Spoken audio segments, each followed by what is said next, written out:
105 room number है। हम्म। ठीक, ओके। ओके जी, बिस्मिल्लाह रहमान रहीम। So let's start with today's session. As the first part of the lecture is to discuss what you saw in the previous lecture links, and you noted down your class notes, and any confusion, any further clarification on the things which we did in those lectures. First, we cover that. I'll ask certain questions from you as well, so that I would be sort of satisfied that you, in fact, saw the lectures. Any future things, every future thing is related to the previous lecture. So till the time you're not clear about the previous concepts, sir then basic. going to other things won't be recommended. So first, let's first take your questions. Those questions will also give me confidence that you have seen the lectures. And then I'll ask certain questions from those lectures, some of the details, which concepts, कि क्या समझ आई आपको, ताकि थोड़ा सा और अंदाजा हो जाएगा कि आप कितने अच्छे हैं। तो we have online participants as well. So let's first ask from the on-campus students. Nadeem नाम है आपका? जी। तो नदीम साहब, पहले तो चलें, आप अपनी क्वेरीज अगर कोई हैं तो बताइए कि क्या क्वेरी आपकी है, क्या समझते हैं आपके, सर क्या चीज़ है जो आपकी फर्दर कुछ क्लैरिफिकेशन मांगती है। एक मिनट, जस्ट में लेट मी आस्क। असर, आपको मेरी आवाज़ आ रही है?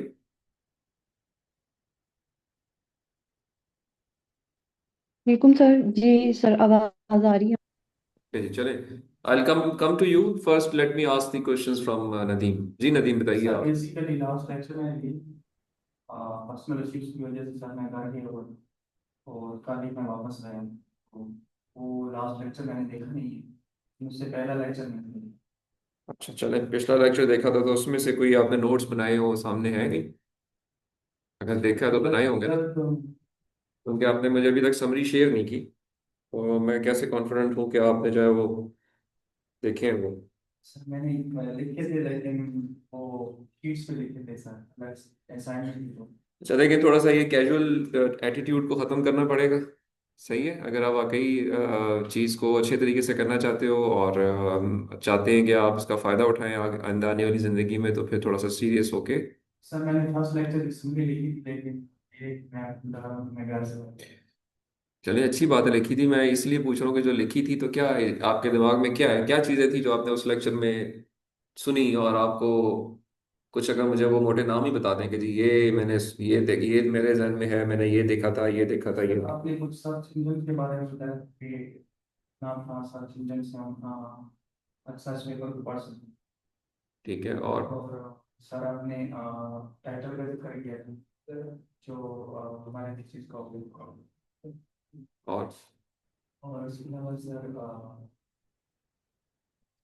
ये तो वो चीज़ें जो आपने क्लास में मेरी जुबान से सुनी थी। मैंने जब लेक्चर लिंक शेयर किए थे तो मैंने उसमें एक्स्ट्रा लेक्चर लिंक शेयर किए थे। You needed to so sir आप सॉ कॉन्फ्रेंस और चिल्ड्रन के बारे में बताया। तो क्या समझ आई थी? What is a conference paper, चलो बताओ। सर कॉन्फ्रेंस पेपर जो होता है वो बिगनर लेवल के लिए होता है सर। बिल्कुल नहीं, ऐसी कोई बात नहीं की मैंने।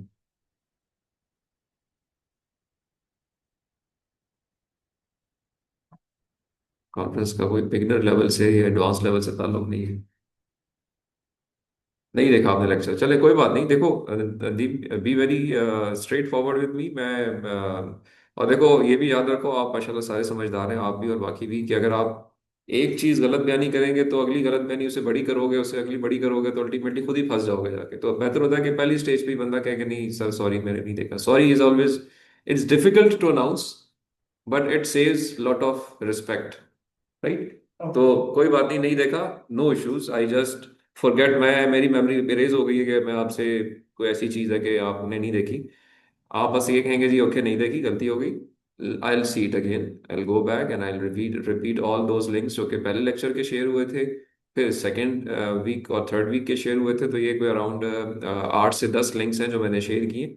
गो थ्रू देम, उनको वन बाय वन देखें, और फिर उसके बाद उसके अंदर से उनकी समरी बनाएं, समझने की कोशिश करें। फिर आपके कोई सवाल जवाब हो तो आप आके मुझसे क्लियर करें कि सर ये चीज़ मुझे फर्दर क्लैरिफिकेशन चाहिए, नहीं क्लियर नहीं हुई है।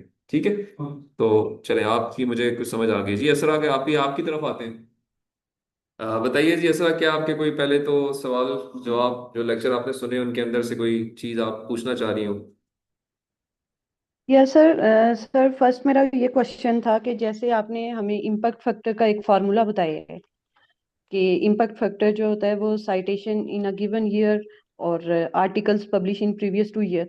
तो इसमें क्या आप जब आप पेपर में अगर इन केस ये क्वेश्चन आप अगर करते हैं या पूछते हैं हमसे, तो क्या इसमें आप वैल्यूज देंगे, हमें वैल्यूज सेट करके वो अकॉर्डिंग टू गिवन फार्मूला हम लोगों को सॉल्व करना पड़ेगा? अच्छा देखें, पहली बात तो ये कि पेपर के बारे में भी परेशान होने की जरूरत नहीं है। पेपर मैं ये कोई इस तरह का पेपर नहीं लेता।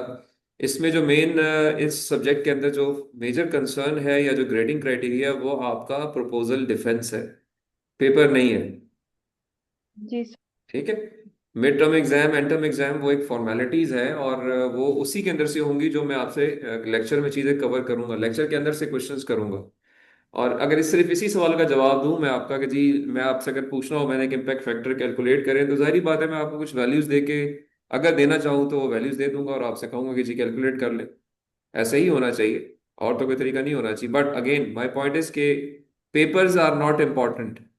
Your understanding of various concepts described in the class is important, and those concepts have to be applied towards your proposal definition, your title definition, title description, and then towards the preparation of proposal, research proposal document, जिसको हम thesis proposal document भी कहते हैं, और उसकी presentation। आप वहां पे आप अगर ठीक आपने उसको बयान कर दिया, लिख लिया, प्रेजेंट कर दिया, तो एवरीथिंग जो हमने क्लास में कवर की है वो उसके अंदर कहीं ना कहीं आ जाएगी, और पता चल जाएगा कि आपने गौर से लेक्चर सुना था कि नहीं सुना था।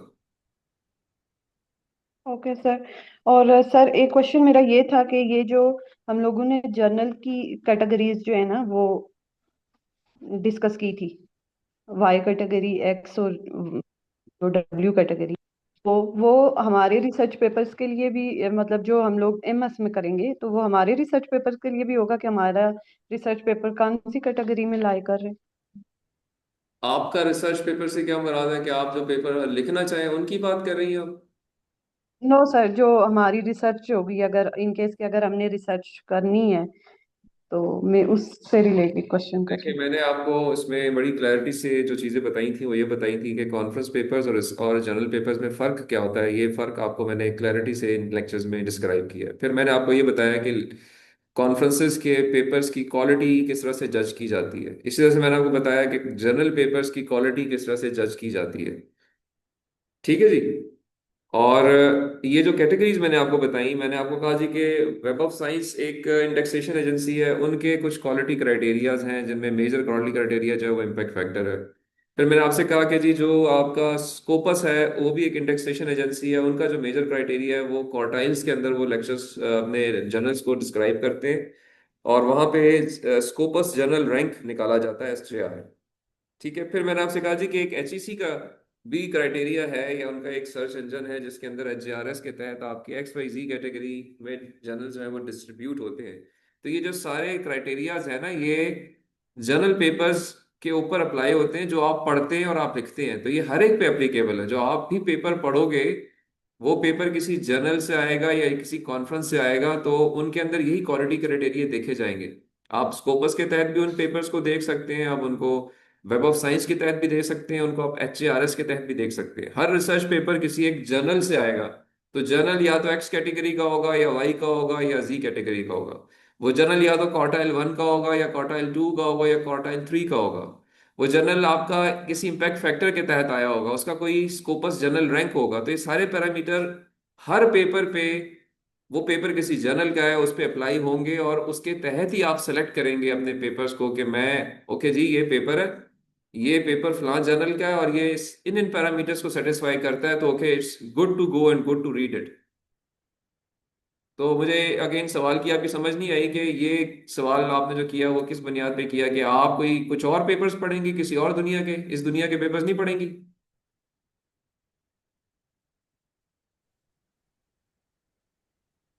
जी बताइए। नो सर, मेरा इन्हीं से रिलेटेड ही क्वेश्चन था। आपके सवाल के अंदर ही आपका जवाब नहीं छुपा हुआ। जब मैंने आपको क्वालिटी क्राइटेरिया बताए हैं वो मैंने आपको हर किस्म के जर्नल, हर किस्म के कॉन्फ्रेंसेस के बारे में बताए हैं जो आपने सिलेक्ट करके पढ़ने हैं ड्यूरिंग योर रिसर्च। तो ये उन सब पे एप्लीकेबल हैं।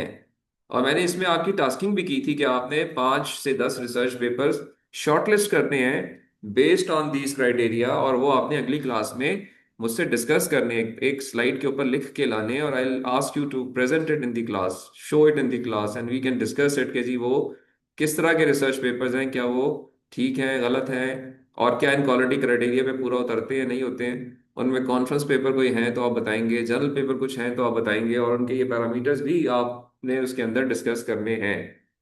और अगर आपने मेरे लेक्चर स्लाइड्स जो मैंने शेयर की हैं आपसे अगर देखी हो, एक नज़र से गुजरी हो, तो वहां पे मैंने क्वालिटी क्राइटेरिया की एक प्रेजेंटेशन 2 से 3 स्लाइड्स की शेयर भी की है, जिसमें ये सारी एक सैंपल के अंदर जो है वो अवेलेबल भी है कि जब एक रिसर्च पेपर आप पढ़ते हैं तो उसमें क्या क्या चीज़ें नोट करते हैं, और एक अपनी स्लाइड बनाते हैं कि जी मेरी जो रिसर्च के अंदर रिसर्च पेपर्स हैं वो इन क्राइटेरिया पे पूरा उतरते हैं जिसकी बुनियाद पे मैंने इनको सेलेक्ट किया है। अगर नहीं देखें तो काइंडली जाके स्लाइड्स को दोबारा देख लीजिएगा, उसमें क्वालिटी क्राइटेरिया की एक स्लाइड है, एक प्रेजेंटेशन है जिसके अंदर 2 से 3 स्लाइड्स हैं, और वो मैंने एक स्टूडेंट की बनाई हुई सैंपल प्रेजेंटेशन शेयर की है, ताकि आप लोगों को उससे अंदाजा हो सके, और जो हमने पढ़ा है वो आपने अपने अपने टाइटल के ऊपर अप्लाई करना है।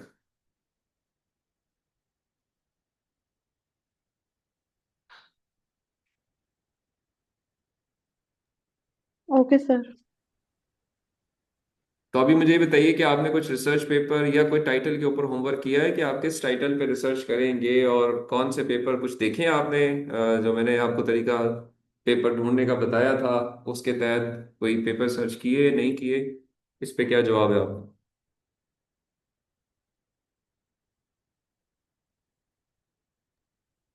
यस सर, मैंने उस पे एक पेपर सर्च किया है जो मैं सोच रही थी मैं आपसे सेपरेटली उसको डिस्कस करूंगी। तो अच्छा, कोई फिर आपने आपसे। प्रेजेंटेशन बनाई है इस पे, 1 स्लाइड 2 स्लाइड? नहीं, प्रेजेंटेशन नहीं बनेगी अभी। अच्छा चलें, अभी जो पेपर आपने सेलेक्ट किया है या टाइटल सेलेक्ट किया है वो क्या है, अगर मैं पूछूं, दिखा सकें मुझे या शेयर कर सकें ऑन द ग्रुप अभी जो ये जूम के ऊपर, ताकि सारे देख सकें उसको। ओके सर, मैं आपको बता रही हूँ। मैं आप लोगों को अलाउ कर रहा हूँ शेयरिंग योर स्क्रीन और वट, तो whatever title you have finalized और research papers you have seen, जरा दिखाइए one by one. Let's start with Asra. चलिए असरा, आप जब तक ढूंढ रही हैं, काशिफ आपने लेक्चर्स दोनों तीनों वीक्स के देख लिए हैं जो लिंक्स थे? जी सर, मैंने देख ली सर लिंक, और आपको शेयर भी किए थे। ओके, अभी मुझे ये बताइए कि आपका कोई उसमें क्वेश्चन, कोई ऐसी क्वेरी जो आपने लेक्चर सुनते हुए नोट की हो, और फर्दर उसमें कोई आप समझते हो कि कुछ चीज़ समझनी है आपने? नहीं सर, फिलहाल कोई इशू नहीं सर। अच्छा, अभी आपको क्लैरिटी है कि क्योंकि हमने पढ़ना है अपनी रिसर्च के लिए, टॉपिक सेलेक्ट करना है, तो टॉपिक सिलेक्शन के जो डिफरेंट एवेन्यूज हैं वो हमने डिस्कस किए हैं। फिर उन एवेन्यूज के अंदर जो रिसर्च पेपर्स की कैटेगरीज हैं, क्योंकि फॉर्मल रिसर्च है, रिसर्च पेपर्स से स्टार्ट करना है, रिसर्च पेपर पर कल्मिनेट करना है, तो रिसर्च पेपर्स की टाइप्स हमने डिस्कस की थी, कॉन्फ्रेंस जर्नल्स, उनके क्वालिटी क्राइटेरिया डिस्कस किए थे, दोनों कॉन्फ्रेंसेस के भी जर्नल्स के भी। हमने डिफरेंट इंडेक्सेशन एजेंसीज डिस्कस की थी, Scopus, web of science, HARS, और इनके जो क्वालिटी मीट्रिक्स हैं उन पे ऑल क्लियर, कोई कंफ्यूजन, कोई डाउट किसी किस्म का आपको नहीं है? नहीं सर, उसमें फिलहाल तक तो कोई मसला नहीं है, और बाकी उससे बड़ी हेल्प हुई है, क्योंकि उसमें मैंने देखा है कि एक फॉर्मल रिसर्च कैसी होती है। पहले तो हम गूगल से रिसर्च करते थे और वो बिल्कुल हल्की फुल्की हुआ करती थी, लेकिन अभी डीप डाइव चीज़ों को देखा है सर, कि हाउ टू रिसर्च। ओके, और अभी आपने अपना कोई टाइटल और उससे रिलेटेड कोई रिसर्च पेपर शॉर्टलिस्ट भी कर ली हैं? नहीं सर, मैं अभी तक तो मैं नहीं कर सका हूँ। एक इशू है, मैं इंशाल्लाह आपसे पर्सनल डिस्कस करूंगा। और फिलहाल तक तो मैंने प्रेजेंटेशन में भी काम नहीं किया, और ना ही टाइटल सेलेक्ट किए सर। अच्छा चलें ठीक है, जो आपकी पर्सनल जो भी है, बट सब्जेक्ट की रिक्वायरमेंट मैं रिपीट कर दूं, सब आप सब ने, चाहे आप थीसिस करना चाहते हैं चाहे नहीं करना चाहते हैं, हर एक ने एक टाइटल डिसाइड करना है एज पर दी डॉट क्राइटेरिया। और फिर आप सब ने उस पर रिसर्च पेपर्स फिगर आउट करने हैं, उनको पढ़ना है। और जो मैंने एक रिसर्च प्रोसेस की डायग्राम शेयर की थी आपको, उस लेक्चर में डिस्क्राइब भी की थी कि किस तरीके से एक रिसर्च साइकिल या एक रिसर्च मेथडोलॉजी का प्रोसेस फॉलो किया जाता है, वो मैंने एक रिसर्च साइकिल शेयर क्लास में डिटेल में एक लेक्चर में डिस्कस भी किया है कि how to go about, how to decide about the title. जब आप टाइटल डिसाइड कर लें तो इंट्रोडक्शन सेक्शन में क्या होगा, लिटरेचर रिव्यू में क्या होगा, मेथडोलॉजी में क्या होगा, ये मैंने डिस्कस किया है। उसके मुताबिक आप सब ने अपनी एक रिसर्च प्रपोजल डॉक्यूमेंट बनानी है। रिसर्च प्रपोजल डॉक्यूमेंट का सैंपल भी मैंने आपसे ग्रुप में शेयर कर लिया था प्रीवियस स्टूडेंट्स का, और ताकि आप देख सकेंगे किस तरीके की डॉक्यूमेंट होनी चाहिए। और फिर उसको अपने क्लास में प्रेजेंट करना है to pass this subject. This is the minimal requirement for this subject. This should be very clear. चाहे आप थीसिस कर रहे हैं या चाहे आप थीसिस नहीं कर रहे हैं, वो आपकी चॉइस है। थीसिस का लिंकेज इस सब्जेक्ट के साथ इतना ज़रूर है कि हम हर चीज़ कवर करेंगे जो थीसिस में होनी चाहिए। थीसिस के ऊपर मैं आपको पुश नहीं करूंगा कि आप थीसिस ही करो। मैं आपको गाइड ज़रूर करूंगा या मेरी सजेशन ज़रूर होगी, और मैंने दी भी है बारहा के थीसिस करना अच्छी बात है। लेकिन अगर आप थीसिस नहीं करना चाहते, इस सब्जेक्ट की क्लैरिटी के बाद, कंप्लीटनेस के बाद आप कोर्स वर्क पे जा सकते हो। पर इस कोर्स की कंप्लीटनेस के लिए आपने एक रिसर्च प्रपोजल डॉक्यूमेंट बनाना है एज पर दी डॉट पैटर्न, और उस पर एक प्रेजेंटेशन देनी है। बाकी आपकी मर्जी है कि आगे इसको आप कंटिन्यू करो ना करो, वही sir, that is your choice. तो this must be very clear. Am I right Kashif and Nasra? Yes sir. आपको भी क्लियर है जी? असरा को भी क्लियर है?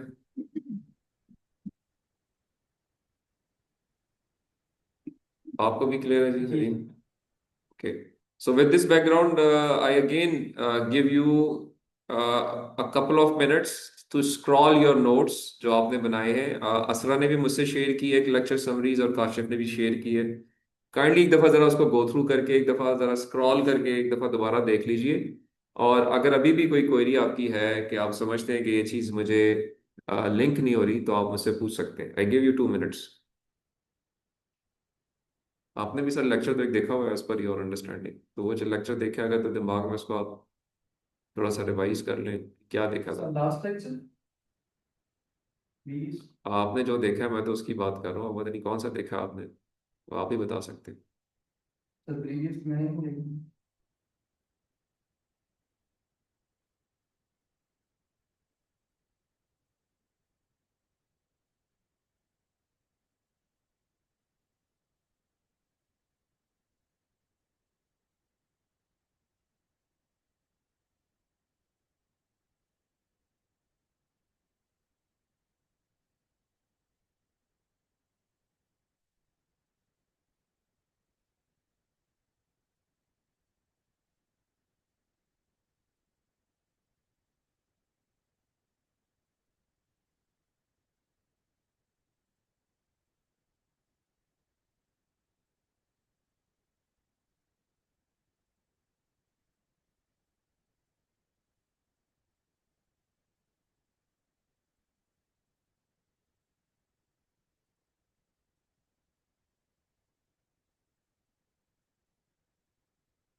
हाँ जी, no question, all all good to go. आप दफा देखे नहीं लेक्चर अभी, तो बाकी जो जिन्होंने देखे हैं उनके पास कोई क्वेरी नहीं है।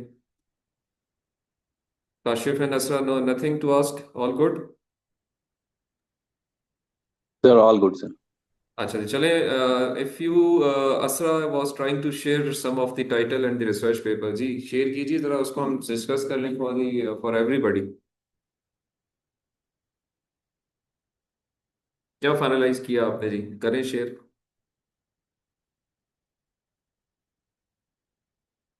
जी असरा, आपको आवाज आ रही है मेरी?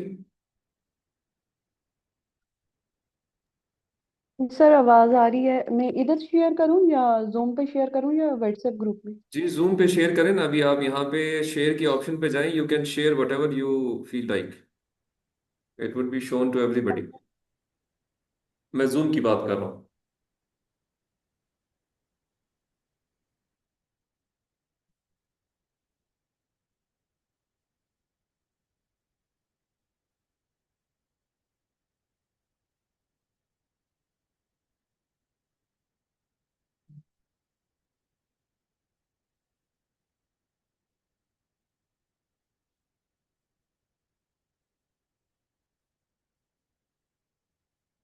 तब इससे से पहले हम अपना कोई रिसर्च पेपर पब्लिश कर सकते हैं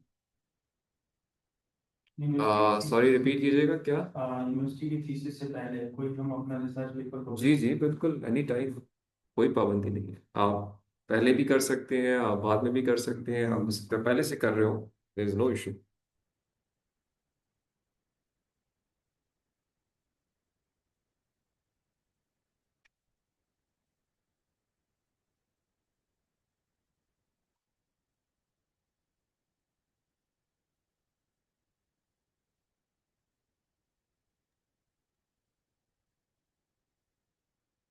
सर आपको भी हम सिलेक्ट कर सकते हैं एज ए सुपरवाइजर सर? जी जी बिल्कुल। आप फिर अगर हमने प्रीवियस लेक्चर नहीं सुना, मैंने उसमें ही बात की थी कि you can select any faculty member here by searching their profiles. मैंने सबके नाम और उनके एरियाज डिस्कस भी किए थे। मैं आपके लिए रिपीट भी कर देता हूँ। जो हमारे पास मुख्तलिफ लोग पढ़ा रहे हैं उनमें आप मेरा नाम देख लीजिए, मेरी पब्लिकेशंस को रिसर्च गेट पे जाके देख लें। और इसके अलावा आप डॉक्टर साजिद बशीर को देख सकते हैं, डॉक्टर यासिर अवैस भट्ट को देख सकते हैं, डॉक्टर जुल्फ़िकार को देख सकते हैं, डॉक्टर मुर्तज़ा को देख सकते हैं। इसके अलावा आप डॉक्टर नोमान जाफरी को देख सकते हैं। Whatever is whosoever has been teaching you any subject, he can be your supervisor. As well as we give the flexibility that you can select supervisor from outside university as well. You have to share the CV of that person. We will go through, evaluate him or her, and we can assign her or him as well to your as your supervisor. उस case में आपको university से एक paper work के लिए supervisor का नाम दे दिया जाएगा, और आप उनके साथ काम कर सकते हैं जिनके साथ आप comfortable in. So it's a very flexible plan which you can think on. So choice is yours. Important point ये होता है कि आपने कंसंट्रेशन से, कंसिस्टेंसी से अपने काम को करना है। और हमेशा याद रखिए कि सुपरवाइजर जो है वो आपको गाइडेंस के लिए अवेलेबल है। जो काम असल में है वो स्टूडेंट ने करना होता है। सुपरवाइजर कभी भी आपको हाथ पकड़ के लेके नहीं चलेगा।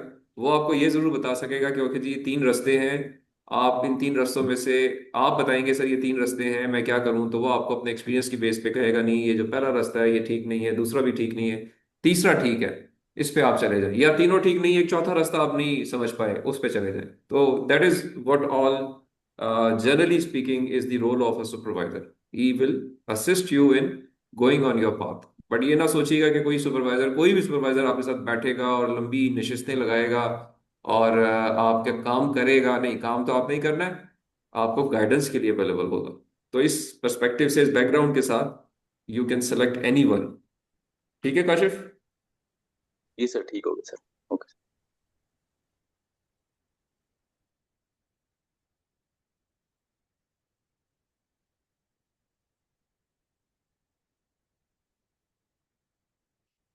हाँ जी असरा, आप you are not able to share. कोई अगर प्रॉब्लम है तो बताइए।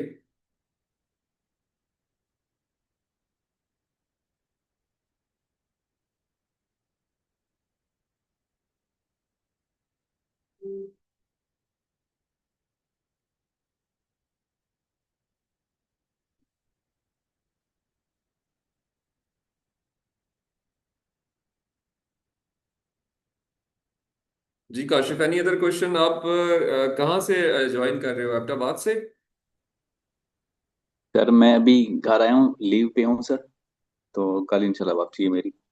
वैसे मैं अहमदाबाद में रहता हूँ सर। अहमदाबाद से आप ज्वाइन करते हैं, ठीक है। नो इशूज जी, बिल्कुल मोस्ट वेलकम, बिल्कुल अच्छी बात है। हमारा इस प्रोग्राम का मकसद भी यही है कि कोई कहीं भी है तो वो वहाँ से ये जो रेगुलर लिमिटेशंस होती हैं क्लास की, वो उसको अफेक्ट ना करें, और आप जिस तरह से अभी कंफर्टेबली क्लास ले रहे हो, it's equivalent to face mode, कि आप सारा वो डिस्कस कर सकते हो हर उस तरीके से जो कि क्लास में बैठा हुआ कोई बंदा डिस्कस कर सकता है। कभी आपको टाइम मिले किसी वीक में तो मेरे ख्याल में एडवाइजेबल है कि बीच में एक आध वीक में, 2 वीक्स में आके आप पर्सनली भी क्लास को अटेंड करें। That that thing will improve your certain aspects, और कुछ क्वेरीज आपकी अच्छी तरीके से क्लियर हो जाएंगी, तो वो भी कोशिश कीजिएगा। और अगर केस अगर कोई इमरजेंट रिक्वायरमेंट है, नहीं आ सकते, तो you can always join on zoom. और उसके लिए हमने असिस्टेंस दी है कि आप अगर इसको जूम सेशन पे ही रखना चाहते हैं और इसको आप ऑनलाइन लेके चलना चाहते हैं, तो फिर उस केस में इसको आप एज डिस्टेंस लर्नर अपने आप को रजिस्टर करवा लें, और उस तरीके से अपने आप को कंफर्टेबल कर लें। ठीक है काशिफ? जी सर, मैंने सर मैं इंशाल्लाह नेक्स्ट वीक मैं आऊँगा। और वैसे टाइटल सिलेक्शन का भी बड़ा मसला हो रहा है कि कभी, अभी आजकल आपको पता है सर कि चीजें इवॉल्व हो रही हैं। कभी हम एआई की तरफ भागते हैं, कभी किस चीज की तरफ, कभी किस चीज की तरफ। तो ये थोड़ी कंफ्यूजन थी कि भाई हम क्या करें, कौन सा सेलेक्ट, किस चीज में रिसर्च करें सर। यही बस थोड़ी प्रॉब्लम आ रही थी। तो नहीं, इंशाल्लाह फिर नेक्स्ट वीक में। वो इस तरह से है, देखो वो डेफिनेटली देखें, वो भी एक सिस्टम का हिस्सा है। इकोसिस्टम में आने के लिए ये मसले मसाइल होते हैं, तो आप चीजें करते हैं। जब जिंदगी सर बड़ी रिलैक्स चल रही हो तो डेफिनेटली फिर तो हर चीज सीधी चल रही है ना, तो मसले मसाइल होंगे, आप फिक्र परेशानी में जाएंगे तो ही आप सीखेंगे भी। तो इसमें कोई हर्ज नहीं है। आप ये हिस्सा है, यानी इस पूरे सिस्टम का ये हिस्सा है, ये मसले परेशानियों के साथ ही आप सीखेंगे। तो कोई हर्ज नहीं है, बस थोड़ा सा फोकस रखें, कंसिस्टेंट एफर्ट करते रहें, डेली टाइम दें, बस ये इंपॉर्टेंट है। अगर आप रोजाना घंटा, आधा घंटा, 20 minute as per your comfort देंगे इस एरिया को, तो आप खुद देखोगे कि हफ्ते में आप बहुत अच्छे होगे, महीने में और अच्छे होगे, और 6 महीने में आपका काम जो है वो ऑलमोस्ट खत्म हो जाएगा। लेकिन सिर्फ ये कि गैप नहीं आना चाहिए। डेली बेसिस पे आप इन चीज़ों को ब्रश अप करें कि मैंने क्या रिसर्च करनी है, क्या टॉपिक डिसाइड करना है। रिसर्च पेपर्स पढ़ें, नोट करें, हाईलाइट करें, रिकॉर्ड करें, और करते जाएं डेली बेसिस पे। तो things will come up, they will improve. ठीक है, this is how this process works. हर एक के लिए यूं ही चलता है। मैं भी इसी स्टेज में इसी तरह से गुजरा हूं, और ये मसले मुझे भी थे, और ये मसले आपको भी हैं, और ये आने वाले हर बंदे को रहेंगे। लेकिन इसका हल यही है कि आप लगे रहें। ठीक है। जितनी भी रिसर्च दुनिया में लोग करते हैं, वो सिर्फ इस वजह से कामयाब होती है कि वो कंसिस्टेंट हैं, लगे रहते हैं, करते रहते हैं। जो लोग रिसर्च में नाकाम होते हैं, वो लोग होते हैं जो कि लावाबाली होते हैं, या मुस्तकिल मिजाज नहीं होते। कुछ किया फिर गायब हो गए, फिर अरसे बाद आए, फिर कुछ शुरू थोड़ा सा किया। तो वो जो है ना, motivation is good but discipline is more important. Remember, research is a disciplined action, a disciplined activity. It is not a motivational activity. एक दिन 2 दिन की मोटिवेशन से आप रिसर्च नहीं कर सकते, ना ही कभी कामयाब होंगे। आपने अपनी एनर्जी को डिस्ट्रीब्यूट करना है। It's a marathon, it's not 100 metre race. सही है। तो 100 मीटर रेस में कभी काम नहीं होगा। हाँ, आप मैराथन के को ध्यान में रख के आए कि मैंने 42 किलोमीटर दौड़ने, तो मेरा अपना पेस स्टेबल रखना है। ये ना हो कि मैं इतना तेज दौड़ूं पहले 2 घंटे में कि अगले के लिए बिल्कुल ही आउट हो जाऊं। ठीक है। तो बस इस पेन पॉइंट को ध्यान में रखोगे तो आप अच्छा काम कर सकोगे।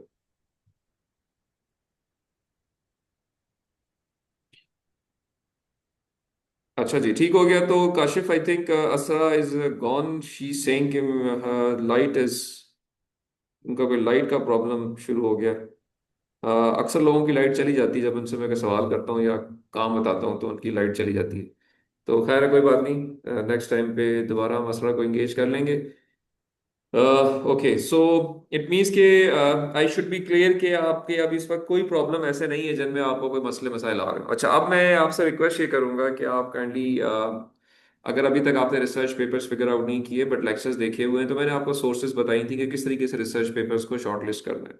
तो आपके दिमाग में जो कीवर्ड्स हैं जिनको आप समझते हैं कि जी मैंने कुछ इस एरिया में रिसर्च करनी है, तो आई वुड रिक्वेस्ट के take your time a bit, आप अभी थोड़ा टाइम लें और ज़रा इसके ऊपर अभी क्लास में ही फिगर आउट करें कि जी मेरा टाइटल क्या होगा, और कुछ रिसर्च पेपर डाउनलोड करें and then we discuss those research papers जो आप डाउनलोड करके मुझे दिखाओगे, एंड आई आस्क यू कि जी इसको शो करें और मुझे बताएं कि किस बेसिस पे आपने ये पेपर सेलेक्ट किए। अगेन, जो मैंने कंटेंट कवर किया है लेक्चर्स में वो आप अप्लाई करके मुझे जवाब दोगे कि जी ये वजह है जिसकी वजह से मैं इन रिसर्च पेपर्स के ऊपर आया हूँ। ठीक है। So Kashif, this is my first tasking to all of you, class में भी और बाहर भी जो है, आपके पास जो है वो अपने अपने स्मार्टफोन्स होंगे, अपने लैपटॉप्स होंगे, एक्सप्लोरेशन के तरीके आपको पता है जो क्लास में डिस्कस हुए। Let's do and research, find out some title, some topic and related research papers, at least 5 research paper आप दोनों तीनों जो भी लोग हैं फिगर आउट करें, और then we can discuss it after से हाफ एन आवर। आधा घंटा काफी है? ठीक है जी, सो आधे घंटे में भी करें और we meet again. I am here in the class, कोई डाउट हो तो we can discuss that thing as well. Sir मौसम मेरे पास तो सेल्फ खुद नहीं है, आपको ये मोहसिन साहब के पास चले जाओ, वो आपको दे देंगे। मेरा नेट चल रहा है लेकिन स्लो चल रहा है तो। नहीं, आपको मिल जाएगा, मोहसिन साहब के पास जाके रिक्वेस्ट करें, वो आपको दे देंगे। ठीक है। हो गया minute. Kashif, did you get my point? Yes sir. तो काइंडली जरा इसको एक्सप्लोर करें। क्लास इज ऑन एंड से इस वक्त टाइम मेरे पास हो रहा है 1 बजने में 5 मिनट है। We meet again around 1:25। ठीक है, देन लेट्स सी व्हाट आपने लेक्चर को देखते हुए अब अपने टॉपिक सिलेक्शन पे क्या होमवर्क किया और क्या रिसर्च पेपर फिगर आउट की, उनमें जो गलतियां और जो से अगर कुछ इंप्रूवमेंट्स हैं उनके ऊपर पे बात करेंगे again once we start again. ठीक है यस जी। सो ओके जी, मैं I give now time to you guys. Please यही मैसेज जो है वो ग्रुप के ऊपर भी आप एसएमएस या भेज दें, बल्कि let me do it my self, मैं खुद इसको मैसेज को कर देता हूँ टास्किंग के परस्पेक्टिव से।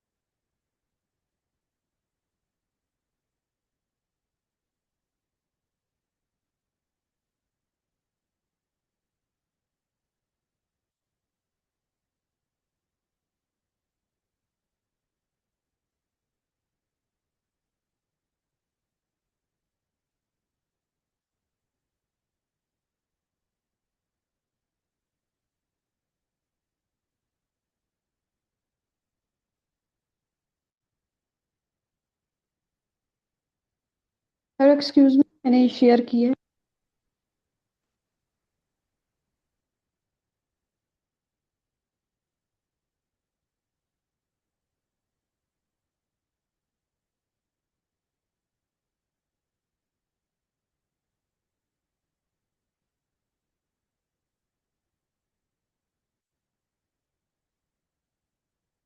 असला काइंडली मेरा एक मैसेज पढ़ लीजिए आप। जब आपकी लाइट चली गई थी तो मैंने उस टाइम पे कुछ टास्किंग दी है, everybody is busy busy in that, आप भी जरा इस काम के ऊपर थोड़ा सा अपना होमवर्क करें and then we can discuss.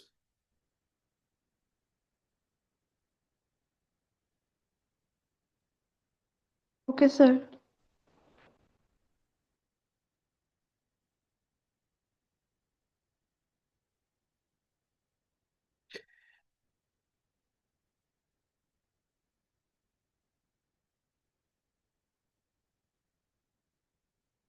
Nadeem, आप भी अगर काइंडली अपना लैपटॉप क्लास में लाया करो जब भी आते हो, ठीक। That will benefit you. ठीक है।